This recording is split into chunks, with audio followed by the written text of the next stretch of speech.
To find the position of a star, you need to know their degree angles, which is where it's central divination.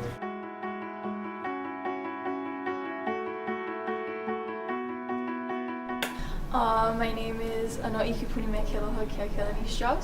I was born in Kanaeokana.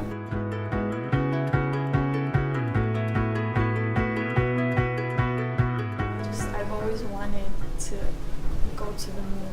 I mean, it's just such a huge part, it moves our tides, and when I was little, I was taught the Kunu and I was taught the moon phases and how important it is, just like our sun and our stars and like everything, and I just have such a profound appreciation and love for it.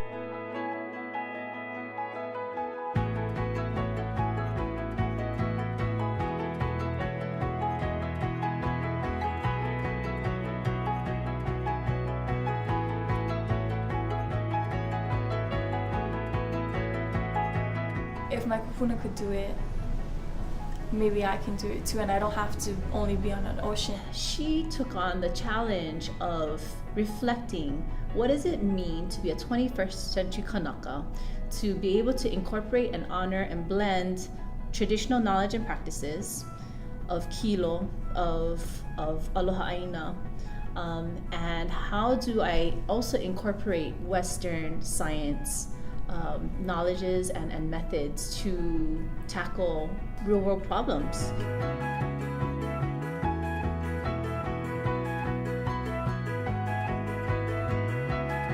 If we combine ancestral knowledge as well as modern science, we can move forward. We have a cultural responsibility to take care of Amalama, our culture, our language, our hula, our oli, learning all of that. And like I said many times, my foundation, I will leave and I will incorporate my values and my culture into what I learn, and I will come back and find a way to make both worlds meet.